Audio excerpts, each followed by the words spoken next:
Now, I'm in a group called the IACA, stands for Indian Art and Craft Act, and it's a law that was passed to help protect. It's truth in advertising law, and it was passed to help the Native American markets stay true and help Native Americans artists, uh, sell. If they make a bracelet and they go to sell it at a marketplace, they want to certify that it's authentic, and they want to keep the market value high because it takes a lot of time, a lot of culture, a lot of art and craft and culture was put into that bracelet.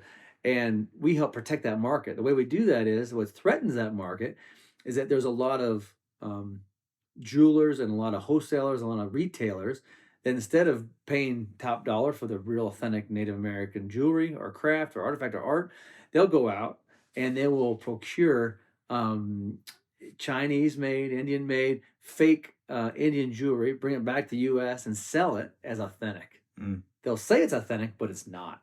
And we help protect that market by doing investigations into the folks who are selling jewelry and other crafts. Could be knives, could be anything sold as Native American or authentic. It's actually not. It's actually imported. So we help do work on that and protect that market.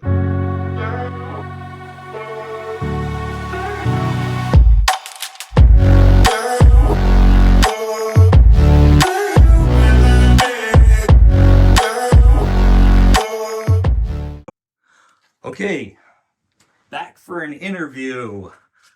We haven't had anybody with Fish and Wildlife or the EPA, but we do today. Can you introduce yourself for me, please? Yeah, thanks, Niles. Hi, my name's Bryan Byrd. I currently work at the U.S. Fish and Wildlife as a special agent, criminal investigator. Like you said, I've worked many years for the EPA's Criminal Investigation Division, and even 1 year in the Inspector General's division. Grew up in Iowa. I should back up one minute. I was born in Santa Fe, New Mexico, and before I was two, I was in Iowa. Divorced parents, and mom moved to Iowa, where I grew up, uh, did all my schooling there, and went to South Tama High School. Played all the sports. Was very active. Big agricultural community. Ended up going to Iowa State for undergrad and agronomy. And What's agronomy? good question. Agronomy is basically crop and soil science. How do we grow food for the planet? Okay. And they taught us everything about how to grow. In Iowa, it's all about corn and soybeans, right? So we knew how to grow corn and soybean. Did internships for companies like Monsanto, Pioneer, a lot of the big ag companies that are trying to feed the planet. What was your goal of that degree? Yeah, when I went in, so I played football at a junior college named Ellsworth Community College.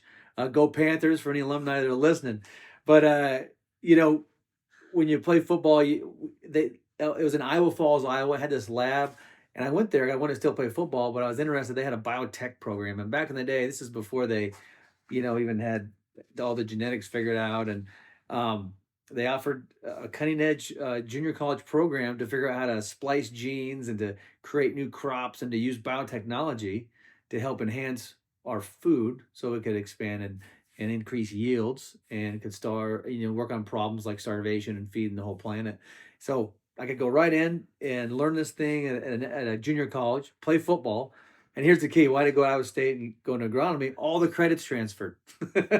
So I'm like, if I went into anything else, I wouldn't transfer. I had like 72 credits that transferred over, and I was able to graduate in a year and a half. Boom, done. So, But was there something that you wanted to do with that degree? Did you have a goal at that point? yeah, it was probably just to work in the Midwest for one of the leading companies to work on big problems like feeding the planet. Okay. Work on how to grow more food, and that kind of drew me in. Like I could work on helping people out. So how about later on when you get your master's in environmental science? What's the reasoning behind that? You bet. So my father worked in surface mine reclamation in New Mexico for most of his life, like 30 years. He was an Army veteran.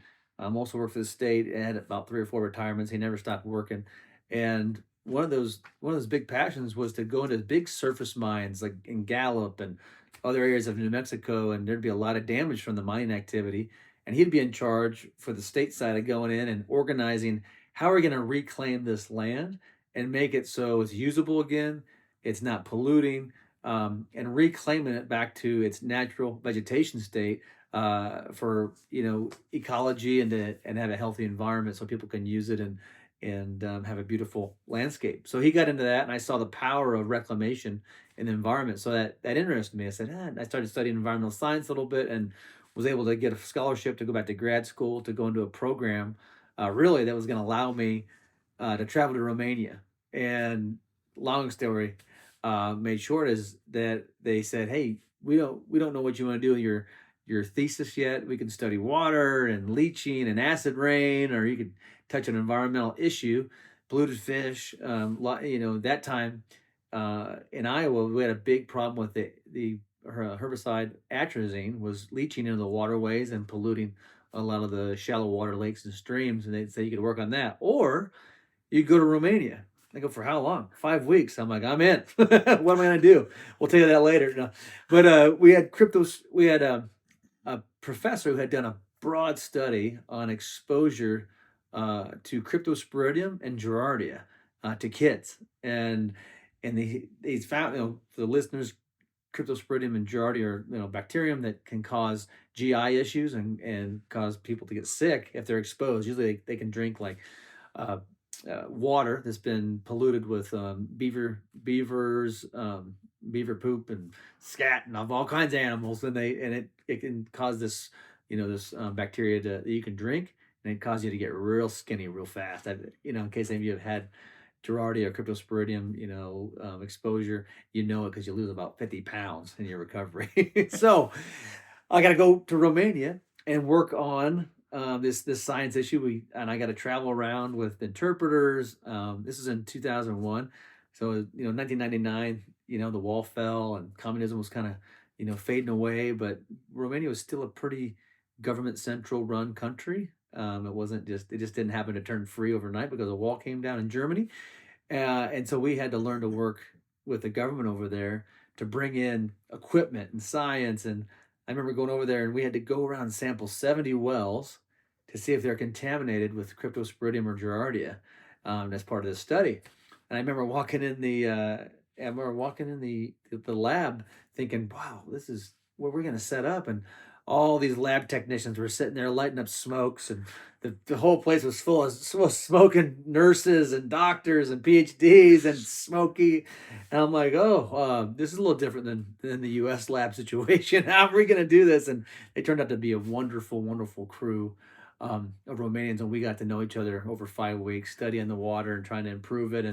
And one of the things I did was talk about smoking cessation with them programs, and why do you still smoke? Well, no one tells us it's bad. Why shouldn't we? And of course, over in Romania, they had billboards of Marlboro Man still, and all the things that they were facing out here from the big tobacco suits. But it was full blown in Europe, and I mean everybody's smoking cigarettes with no filters and everything else. And so that's one of the reasons I got into environmental science. I had a scholarship opportunity. I had a great opportunity to go to Romania, travel internationally, and work on some real world problems over there, and help people lessen their exposure to cryptosporidium and Giardia.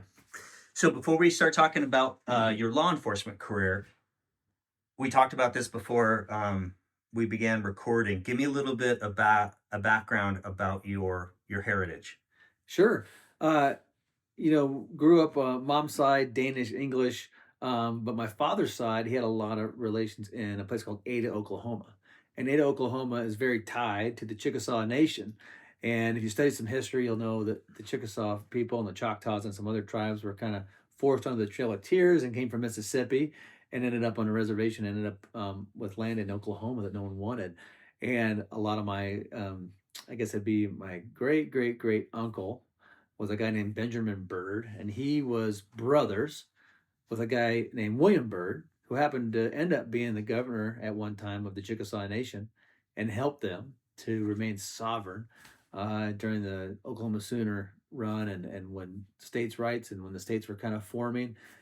He helped the nation survive and signed good treaties, and now the Chickasaw Nation's thriving, and I'm proud to be a citizen of them. And it goes back on the Byrd side of the family very, very deep to helping a people survive a time when natives were shunned, were tried to kicked out, tried to, you know, a lot of times they're tried to be forced into bad treaties and giving up their land and giving up their sovereignty. And so my, my you know, my Benjamin Byrd and William Byrd helped keep the Chickasaw Nation sovereign.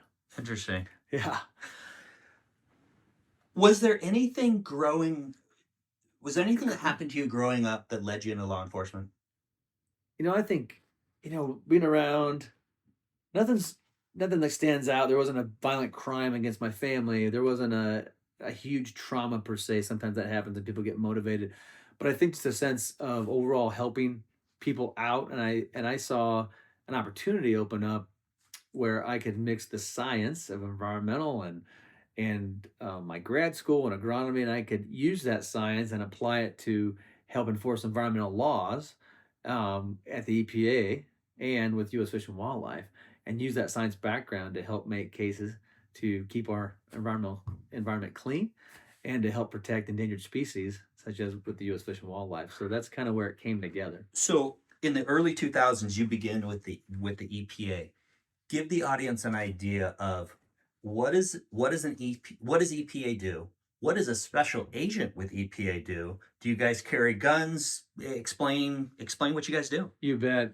Now, and not to get too specific, but to give people an idea, there's in all the government agencies, there's something called the Inspector General, and then there's the Criminal Investigation Division of EPA, and I'll get into that. So EPA, from a broad view, it protects health of people and the environment.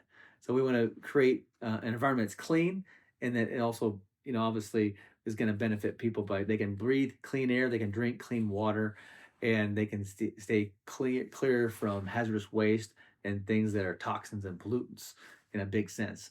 So they help do that by regulating industry through a permitting system. Basically, how EPA does things is that they give industry a permit to pollute. And so, if you make a widget, if you're using cutting fluid or oils or things that would be classified as hazardous waste that could hurt the environment, you have a permit that says you only can, when you manufacture, you only can pollute so much. And when you do that, you have to do it in certain ways that are minimal, that do minimal damage to the environment and help protect the environment at hand. So that's in general. EPA does a lot of things, but that's kind of one of them. So, you know, so when I was an intern, I was in grad school, and I went to Romania and came back, and they said, "What are you going to do?" I said, "I don't know." I was just young and dumb, and they said, "Well, why don't you go to DC and get in this presidential management internship program?" I go, "Why would I want to do that?" It says, I'm like, they're like, "You can work at any agency you want and get with anybody you want, and you have to rotate every 6 months for 2 years, and you get exposure to see what you want to do. You can work for CIA, you can work for the White House, you can work for EPA." And I'm like, "Okay." So I put in for it. I walk in this giant room with like 6,000 people, and I'm like the only guy from Iowa, and everybody else is, very diverse crew, Miami, New York, LA. And I thought, there's no chance I'm going to get this internship. And well, by the grace of God, I interviewed, and they said, "Hey, corn-fed farmer from Iowa." "Oh yeah, you're Chickasaw too. That helps you. You're in. You're interesting." I'm like, "Okay." So they shipped me to DC. I get in an internship program, and I rotated different offices with EPA, and I ended up in the Criminal Investigation Division. So before you go on about that, did you have a choice? It was the internship. Did you have a choice? Did you say, "Hey, I'm really interested in CIA. I want to go there," or how did you end up with EPA? Yeah, so I ended up applying for that presidential management internship program, and then EPA had its own internship program, and the PMI, they called it, filled up. That program filled up, but they said, "Hey, we're going to ship you over to EPA. They have another one." I'm like, "Okay, that sounds good." And you can still do rotations. So I ended up through this internship program, ended up at EPA around 2002. It was right after, it was like 8 months after 9/11. Mm. And DC it was full attention. There's anthrax being delivered in these white envelopes to all over, to all kinds of people. We landed in DC, and there's this, Malvo, the sniper, shooting people out of the back of a white van. I remember coming from Iowa thinking, this place is, all of a sudden it's a big city. I'm just a farm boy, and I pull up to get gas, and there's this guy in this, looks like a bowling team jacket and a beret. I'm like, you with the military? He said, no, I'm a guardian angel from New York. Come down to pump your gas because of the sniper that's shooting people. 2 days before, tragically, an FBI agent had been shot in the parking lot of Home Depot. So it was serious. And this was 2 months into me arriving into DC, being pretty ignorant to what's going on nationally. 9/11 just happened. A lot of my friends in the military are starting to deploy, and they're starting to be pulled back into special forces. My dad's thinking of, and he's a veteran. He's thinking about re-engaging to after 9/11. There's a lot. It's very patriotic, but at the same time very scary. And so here I go. I arrive to EPA. I'm in this internship, and I start rotating offices. And I ended up in an office called the Chemical Emergency Division, and they had a big basement that was full of TVs, and they kind of kept track of all these environmental things going on. Well, when the anthrax was released, it was the Criminal Investigation Division of the EPA who went out and suited up, put on the boots and suits and the masks, and they called SCBAs, and they had the oxygen tanks, and they went in and they started opening these canisters from all the mail that was delivered that was suspected to be contaminated with anthrax, and the EPA special agents opened up the letters, confirmed that yes, in fact, these letters were full of anthrax, and that was my exposure. Like, EPA special agents? They have law enforcement? They do what? It was like, whoa, I'm gonna do that. So I ended up rotating over into the criminal investigation division, doing an internship with them for 6 months. I loved it and said, that's what I want to do. I said, well, that's great, and we do a lot of cool work like anthrax. And then there was a ricin release that happened by another incident. And it was just full of tension of all the terror that was going on. And people were very scared. And they said, well, we don't have any money. We're not funded. We can't hire you. And those in federal law enforcement know sometimes it's not what you want to do. It's if the timing's right and there's openings and there's money. And so I ended up, friend of a friend, there was a spot open with the Inspector General's office of the EPA. And for our listeners, the Inspector General are the folks that work to stop waste, fraud, and abuse. And a lot of federal government, there's a lot of contracting, and there can be a lot of waste, fraud, and abuse that, as a special agent with the Inspector General's office, you get to go investigate and make sure people aren't ripping off the federal government. So you start with the EPA, and then you go to is it EPA OIG then? OIG, that's it. Okay. Okay, so totally separate from the EPA. Or is it EPA OIG? It's EPA's OIG. OIG, got it. Okay. Separate from everybody else. Yep. What are you doing? What's your day-to-day? Are you carrying a gun? What's your investigations? Yeah, I'm a job class 1811. I'm a criminal investigator. I go to FLETC, get trained, and then I go to this fraud class. They have a 4-week fraud add-on, and I go to be a firearms instructor. They send me all kinds of training. It was great. But what you do as an inspector general's, at that time, I was making sure that there was working on a couple of things: contract fraud, making sure that that the EPA was not getting double charged, people weren't taking money and not carrying out their statement of work. They weren't committing fraud on contracts against the EPA. So I was investigating those type of cases. I also was investigating, which I really hated, was employee cases. A lot of times, you'd have people that weren't doing good things with their position in the federal government. People were downloading child porn. They were using their position and money in the federal government to pay for prostitutes. They were doing drugs in the office. They were, if you could think of it, it sounds like a sitcom from Netflix, right? It was happening unbelievably. And I didn't really know that side of the job until I got in. And here's a quick story. My first case, I'm like 22. I get paired up with this old guy, Dave. Dave's like 37. He says, "Come on, kid, we got to go interview this girl." I'm like, "Why? This isn't do with contract fraud." "Oh, the Inspector General has this request from us." I go, "What's it about?" "Well, they say this gal had an affair with one of these managers over here, and we got to go be the sex police." I'm like, "The sex police?" I go, "That's not my job description. What law is it?" He goes, "Oh, shut up, kid. This is how it works in DC sometimes. You do things for political reasons. You just got to, let's go interview him. Trust me, it's not going to get prosecuted, but we got to go interview."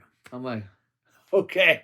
So first couple of weeks in the job, and I come out of FLETC. I got cuffs and guns and stuff, and I got a tie. I'm looking great. I'm all driving this G car that the government gave me, and thinking I'm going to go bust work on a $1 million fraud case, and the first thing we got to do is go be the sex police. So we walk in Sally's office, and we knock on Sally's door. And we walk in, hi, ma'am, and we show him the badge, and we're here with the inspector general. And she's like, oh, really? I'm like, yeah. And we introduce ourselves. We show the badge, and we sit down, and she goes, "What's this about?" And my partner, I'm just the young agent saying, "Oh gosh," and then the old guy goes, "I think you know what it's about, ma'am." And out of nowhere, she goes, "I did not have sex with that manager. I did not have sex with him."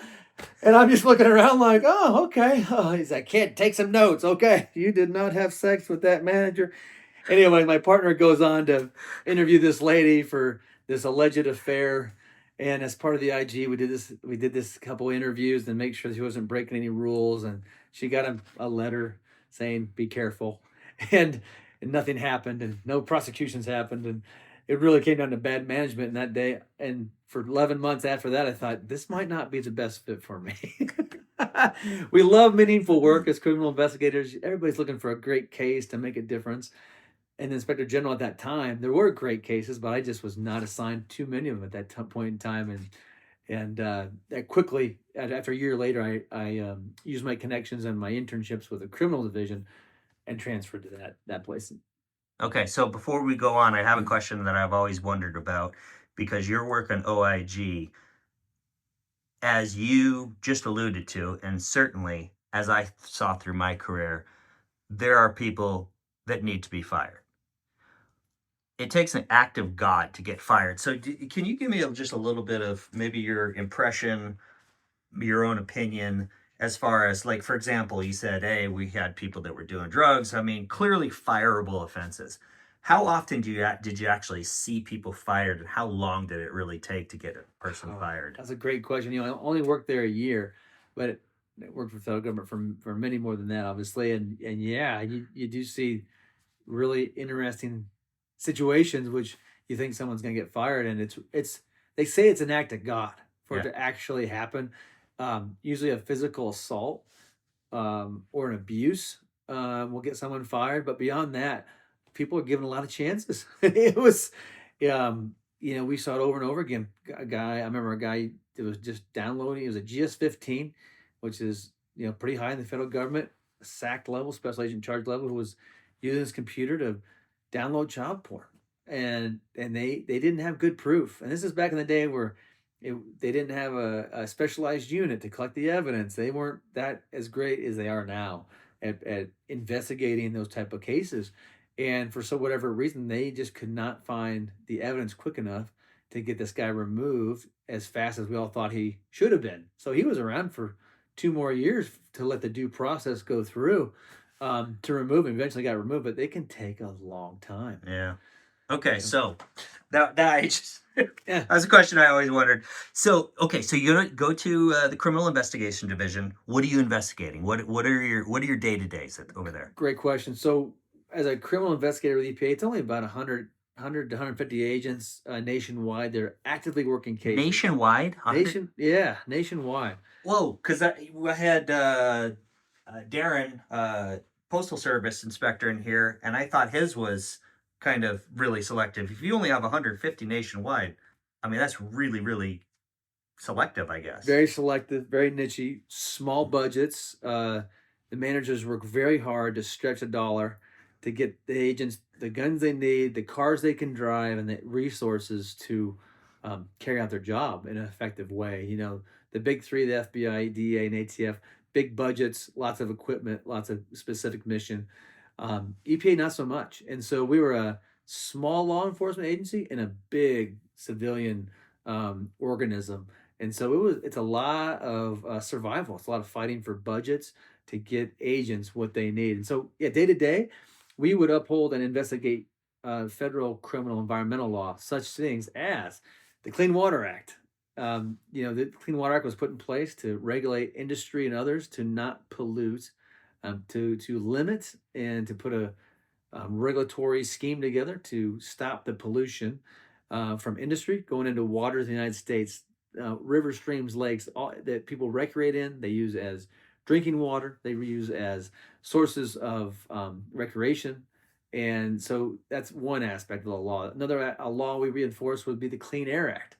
Those are laws that were put into place. Most of these laws went into place during Nixon in 1972, very early, and they got amended and regulations were added to them to get specific. But Clean Air Act does the same thing; it protects the air. So there'd be a regulatory scheme that got put into play that would limit the amount of pollutants, how industries would pollute, certain stack heights, certain scrubbers that would keep toxins such as mercury out of the air. And so, as a criminal investigator, we had a lot of regulations that would have to be broken. And then, as a criminal investigator, you're looking to prove intent. Did this person willfully, knowingly push this toxin into the air by bypassing the pollution control devices? Did they, a lot of schemes, did they go out at night in the middle of the night and dump the barrels into the river, which sometimes they would do. And so it was a very wide regulatory net that had a lot of civil inspectors, but once the pollutions happened, and there was a knowingly and a intentional act where someone omitted things or they falsified the lab reports that showed they were clean, then the criminal investigation division would get involved, and a special agent would open up a case and start to work it just like they would a drug case, and to start to prove a crime. And in this case, it'd be one of the major environmental laws that exist out there, such as the Clean Water, the Clean Air, RCRA, which is hazardous waste rules and laws. Yeah. So, can you talk a little bit about the case that we discussed prior to recording, which is the one with the engine turbines? Or Yeah, there was a big entity out in the state of Washington who experienced a wet weather event. And they had lots of cattle, lots of pigs, lots of sheep, a lot of animals. And with a lot of animals come a lot of waste.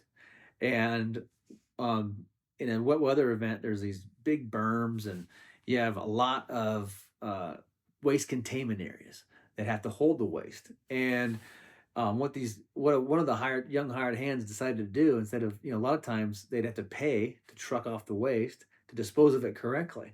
And what they thought looking back, they probably thought it was a bad idea now, but then they decided to, instead of do that they would take the big engines, they would turn around the big engines that pull water out of the aquifer to disperse it to the crops in the fields. They decided they were going to turn around the filters and actually take wastewater and use those same jet engines and inject it into the aquifer to try and get rid of the waste.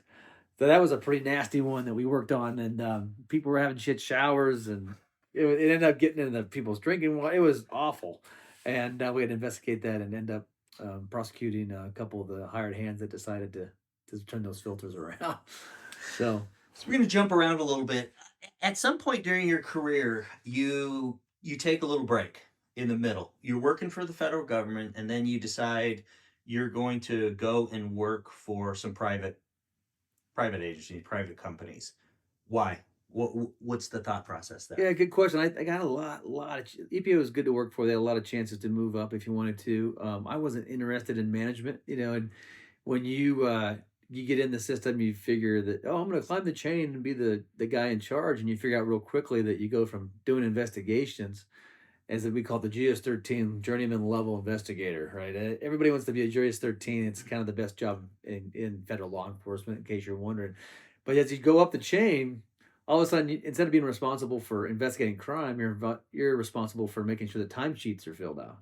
And then if you're an ASAC, you're responsible to make sure your agents are doing work, but then that those timesheets are turned in and that you turn them into your special agent in charge on time. And so it becomes very bean counting, very very process oriented, takes you away from the field and the mission. And so I figured out right away that I did not want to be head of timesheets. So I was looking for a challenge. You work on the same laws I think I worked on it for 10 years. It becomes old hat. You're looking for a new challenge. We got interrupted by a phone, but before you go on, I wanted to ask you a question because you didn't want to be head of timesheets. With 150 special agents nationwide, is there only one special agent in charge? I mean, is there only... That's a great question. There's like 10 of them, 10 major cities, 10 special agents in charge. For 150 agents? Yes. And so yes. I'm assuming that there's ASACs under those special agents? Yep, and that includes headquarters. That includes headquarters folks, which can be DSACs and head of all kinds of special programs. And Did you ever think, hey, there's only 150 of us? What's with the bloat at the management up top? that might have been a subject of conversation for some people. It was definitely interesting. Okay. So, Okay. I sorry. I interrupt. I just I wanted to ask you that because I was like, well, there's only got to be one special agent in charge if there's 100 or maybe two, but wow, that's a lot. Um. Okay, so you didn't want to be in charge of your timesheets and everything else. You go and you work for the private sector for a little bit, and then you come back. So why come back? great question. I went to a company called JR Simplot, great company in Boise, Idaho. Hmm. They, procure at least half the French fries you eat at McDonald's and others, tons of potato food products. They were really working on it as one of their passions is to help solve, world, starvation and produce more food. They are a great leader in anything from agronomy, crop and soil science, animal science. They grow tons of meat and that industry. And they're in fertilizer. They're in all kinds of areas which I had a background for. I had agronomy and what we talked about earlier, and opportunity came up to work on a new potato called the innate potato. Believe it or not. And I thought that sounds interesting. What's that potato do? And they said if you cut this potato in half, you can open up it. It will not turn brown for like 14 days. They they bioengineered it, so there'd be less waste, less water use. It would yield more, and ultimately to feed more people on the planet. And so I thought, that's a pretty cool project, and I had the opportunity to go work with them on that. Unfortunately, 3 years into it, they started to cut staff, and I could see that the project budget cuts started to happen, and some of the VPs left, and the mission was being tweaked. And so I had another opportunity to go work for a tech startup, which is pretty fun. If anybody hasn't worked for a tech startup, it's a heck of a roller coaster. We're doing everything from raising money to selling products to launching new technology into the marketplace. But like all good startups, sometimes they run out of money and opportunities. And that was starting to happen. And I did love the challenge of being a GS-13 agent and investigating environmental crime, and Right. so decided to come back. Okay. That was a big reason. Okay, so you come back you come back to EPA. You're in Boise as a special agent, and you're there for a while. But then eventually, you get the position that you're in now, right now. So you're a special agent with the U.S. Fish and Wildlife Service. Give the audience an idea of what U.S. Fish and I know we're going to talk about how you're in kind of a specialized niche or whatever you want to say. Yeah, But what is a special agent for U.S. Fish and Wildlife normally? good question, Nelson. But to a broad view, U.S. Fish and Wildlife protects or exists to manage fish and wildlife and manage their populations, manage their habitat, create environments where animals can thrive. A lot of that has to do with protecting endangered species, enforcing the laws about hunting, anything to do with managing species and their numbers. Um, there's a lot of rules, regulations about taking animals and crossing state lines. So to enforce that, if someone was going to go poach and then take those animals and take them across state lines, there's a federal Lacey Act, that federal law that they use to enforce and enforce and investigate that activity. And so, as a special agent with Fish and Wildlife, you might be involved in all those things. A lot of there's also a ton of international trade of endangered species, rhinoceros, ivory, all kinds of animals that we're leading the world in protecting, and partnering with countries like South Africa to protect. And so, as an agent, you're involved in all that. It's a very wide range of things you may end up doing. Now, I'm in a group called the IACA, stands for Indian Art and Craft Act, and it's a law that was passed to help protect. It's truth in advertising law, and it was passed to help the Native American markets stay true and help Native Americans artists, uh, sell. If they make a bracelet and they go to sell it at a marketplace, they want to certify that it's authentic, and they want to keep the market value high because it takes a lot of time, a lot of culture, a lot of art and craft and culture was put into that bracelet. And we help protect that market. The way we do that is what threatens that market is that there's a lot of jewelers and a lot of wholesalers, a lot of retailers, that instead of paying top dollar for the real authentic Native American jewelry or craft or artifact or art, they'll go out and they will procure um, Chinese made, Indian made, fake Indian jewelry, bring it back to the US and sell it as authentic. Mm. They'll say it's authentic, but it's not. And we help protect that market by doing investigations into the folks who are selling jewelry and other crafts. Could be knives, could be anything sold as Native American or authentic. It's actually not. It's actually imported. So we help do work on that and protect that market. So, why did you? Two questions. Why did you decide to go from EPA over to U.S. Fish and Wildlife? And did it have anything to do with your background? Absolutely. With my Chickasaw heritage, I saw an opportunity again to use my background and heritage and give back. Working with the native population, anytime I could help give back, it's a great day. Whether that's going to res, we have a nonprofit that helps PTSDs, alcoholism, addiction, and sometimes we'll go to the res and res, back in the Midwest, and we'd help them out.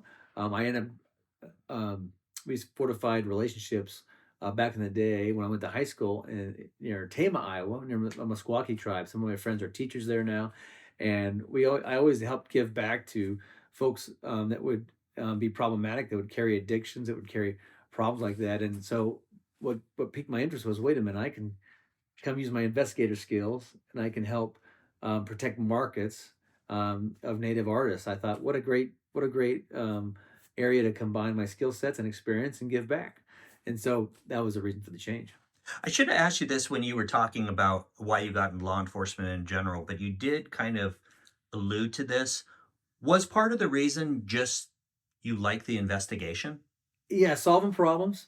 You get to relate to people, and it's like a big puzzle. And you got to go find facts and help protect people and protect innocent people at the very end of the day. Yeah. And I think the fact that innocent people need help and you can solve complex problems, that's one of the great reasons I like to do it. Yeah.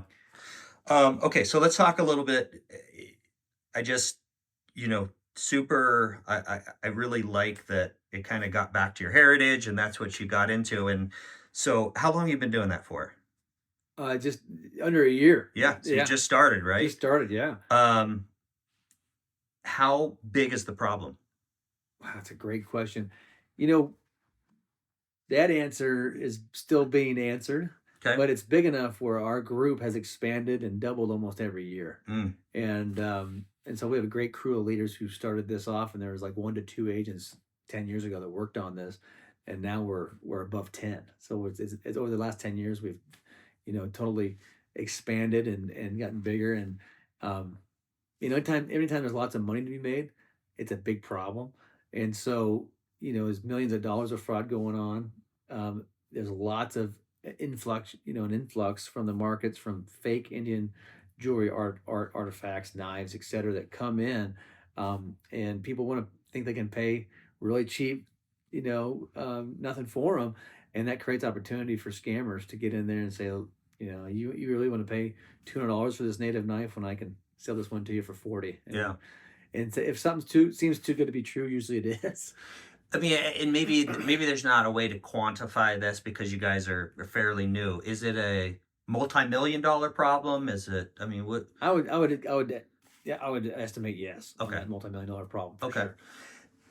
I want to talk with you a little bit about something we discussed, which is, and this happens everywhere in the federal government, but tell the audience, talk a little bit about how you feel like your career was rejuvenated after you started working with not only a different set of guys, but a set of investigators that were fun or good or competent to work with. Oh yeah, I think a lot of guys have experienced this, but you work in the same office for many years, and you work on the same thing over and over. Things get monotonous, and if you don't get along with certain crew of people, you can probably withstand it for a few years. But as time goes by, you need to change.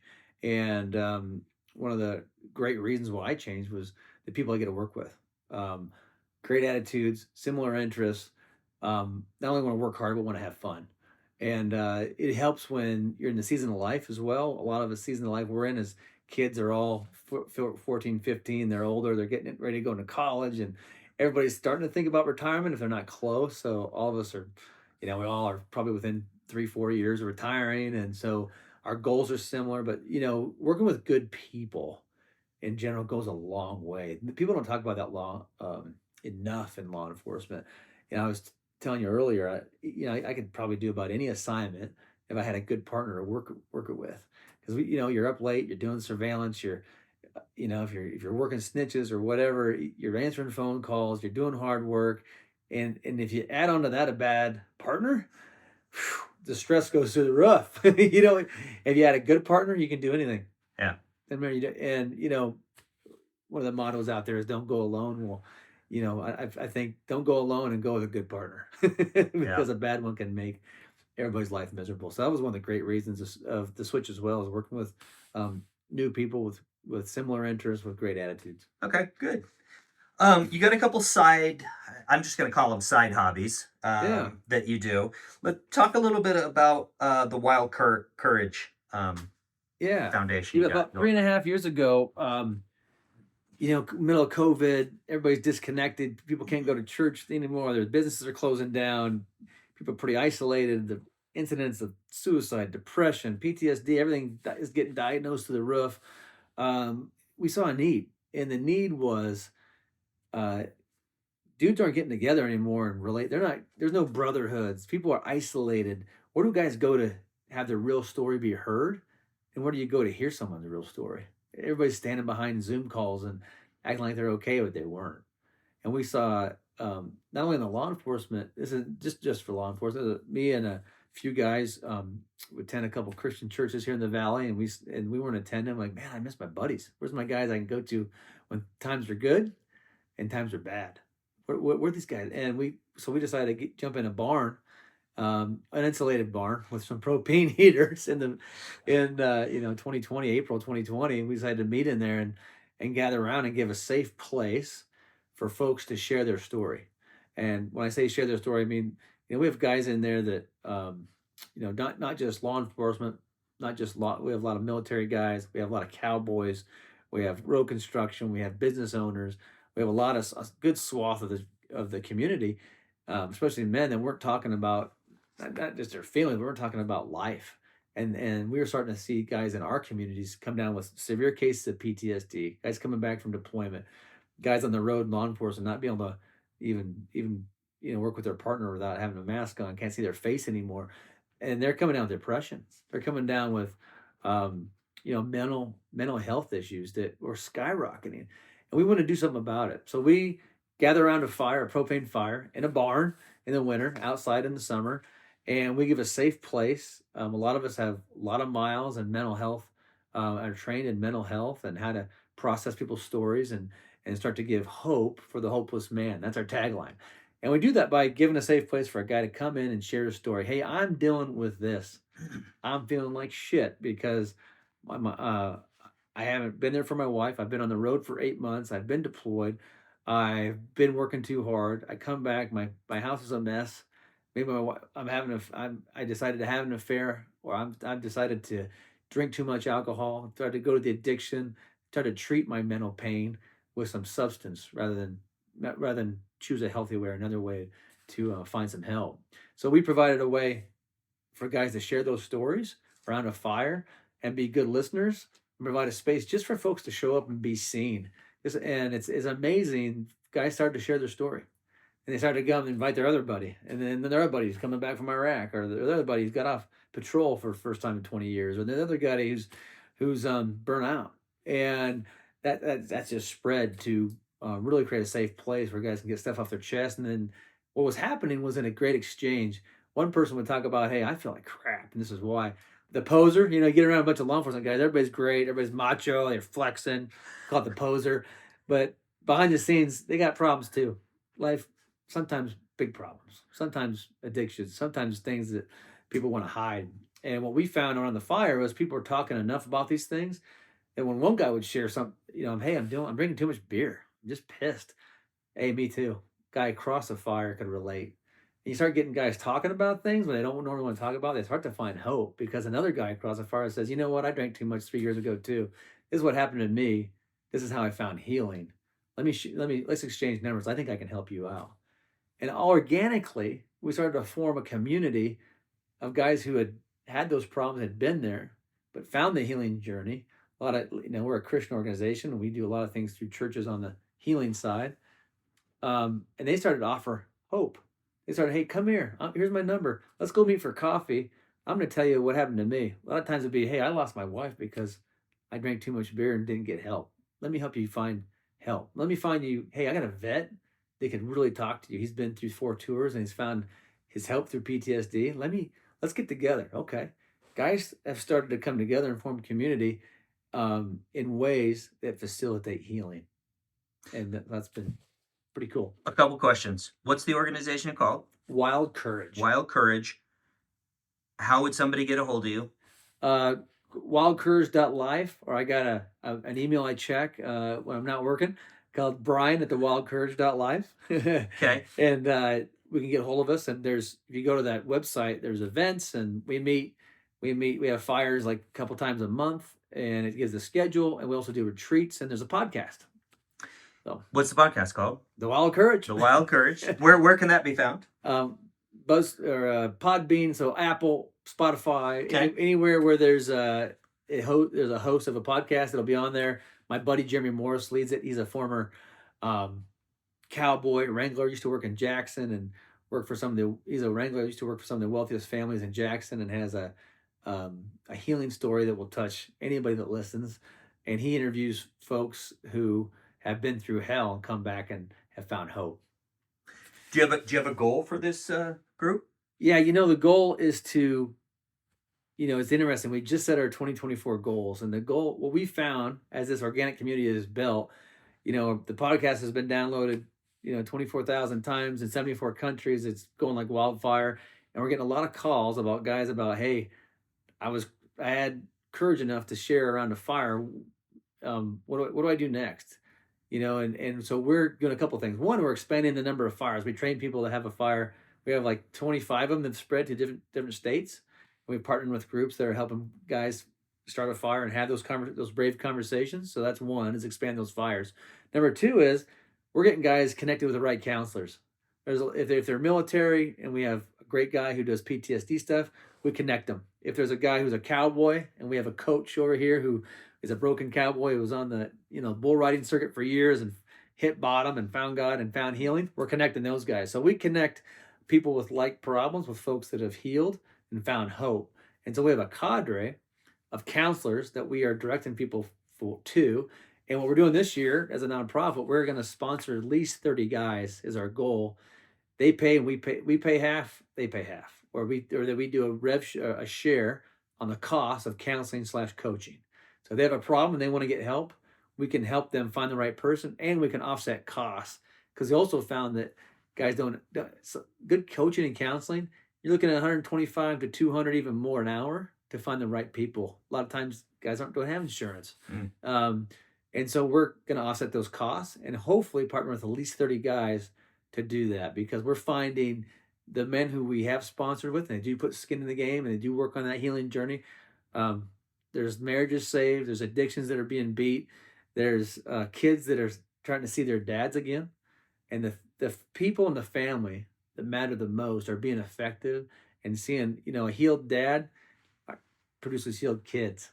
A healed dad coming back from out of, a healed cop is a healed wife and a healed marriage potentially. And we're seeing that the more healed men we have, the more families, kids, and all the ones that matter the most are being affected in great ways. Before I ask you the last two questions that I always ask, I want to talk to you about this police coaching that you do. Oh yeah. So explain to the audience what you do. Yeah. So, a few hours a month, I had the opportunity to join an organization called Law Enforcement Coaching, and we partner with I think I'll say veteran agents, policemen, law enforcement who are at the tail end of their careers, and we mentor junior agents, junior policemen, guys fresh out of academies that are looking for mentors. And we noticed there was a big need for mentorship in the law enforcement world for quite some time. And so law enforcement coaching comes in. They work with usually it's local precincts, and they have trained coaches on one end, and they have local precincts and local folks that need law enforcement mentors on another. And so they match them together. They train the coaches and they match the coaches to the younger folks who need mentorship. And is this done in person, on Zoom? How's it done? Yeah, right now the model is one-on-one in Zoom. I do a couple hours a month with guys, and it's been a great fun to give back, share some of the stories I've shared with you today, but really give hope to someone who might be stuck and might be a little bit naive or might not know the resources they have or just want help.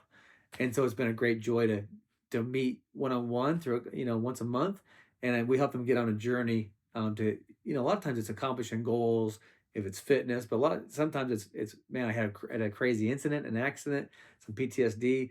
I need someone to talk to, and being a coach with experience to come in there and know the law enforcement world's been a big help. Who are you? Is this a nationwide program, or are you just hitting some certain states at this point? Yeah, right now it's certain states, but it's there's a desired growth to hit nationwide. And so right now it's in the Northwest and then Arizona and the North and Southwest, and we're looking to expand to the East over the next coming years. How would somebody get a hold of somebody in that program or you, or to do that kind of counseling? Yeah, we'll leave a contact in the show notes. But Okay. lawenforcementcoaching.com Okay. website you can go to and you can find out information there. We'll leave an email. Yep. One of my emails, and you can email me, and I can funnel you over to the right person. Okay. And so for the audience, those at least for the ones that are watching on YouTube, Rumble, Vimeo, Spotify, they'll be in the notes. I'll put them in the podcast at the very end, the end credits. Okay, so last two questions I always ask. Did being in law enforcement affect your family? 100% yes. Okay, how so? When you work, you get over 5 years, you get over the I'm going to go change the world kind of confidence, and you get into some, I'd call them ruts. And whether you're working too many hours or you're working too many, I think I got out of balance. I travel a lot, and no one said, "Hey kid, you don't need to travel 150 days a year. You can slow that down a little bit and make sure your family's taken care of." I didn't. We had a few mentors that mentioned that, but it wasn't, the culture really wasn't, it didn't facilitate that discussion enough. And I spent too many days on the road. And as an investigator, you have a lot of control over your time, and you can choose to push the gas down or back up. And I thought, well, when I'm gonna work real hard and become a SAC someday and be in charge of a unit and be great, and that'll be the top of the pyramid. That'll be success, and it wasn't. And I didn't I got to the top of the 13 chain and thought, how come my family's not getting along as well as it should? And I had a kind of a check, and I did, and I had a couple of choices about 10 years ago. I said, oh, I could go on the track to be a manager and spend even more time in the office away from my family, or I can start paying attention. And so obviously I'm a big advocate of counseling and big advocate of mental health. Went and got some help and discovered that it really wasn't about how high I got, and because I could get really high in an organization or accomplishment or investigation and look back and have nobody next to me because I left everybody in the dust. And so I realized I had to go back and repair some damage I did to my kids for not being there when I should have, my wife, and reinvesting in those areas in which I did damage by ignoring some of those home duties which I should have. And it's not too late to do that. Okay. Yeah, it's great advice. Last question. Can you look back when you started in law enforcement at, I think you said 22? Were you were younger than that? Yeah, good question. I got to do the math. Don't test me. Okay. When you started your law enforcement career, can you look back and see the difference? Was there a change in attitude of how you saw people in society? Oh, I think so. I think just by being in law enforcement, day in, day out, you are paid to judge people. You're paid to see if they're telling the truth. And a lot of times when you're young, you're not aware, you're automatically assuming guilt rather than innocence. And because you're dealing with complaints all day long, complaints of people doing things wrong. And I think that wears on you. You don't even know it. And all of a sudden wake up one day, your wife's asking you, why are you such in a bad mood? I don't know. I'm tired of responding to complaints again. Another guilty bad guy. And I think that can warp optimism. It can drain energy. Yeah, it can attract. Um, and we used to call it black cloud. Oh, get away from that agent. That black cloud's on them again. You can get negative pretty quick, and I think when you're not aware of that, um, it can change your outlook on people, and you need to have some folks in your life that can readjust that for you and get back on track, because it can happen fast if you don't have, especially if you don't have good people to work with.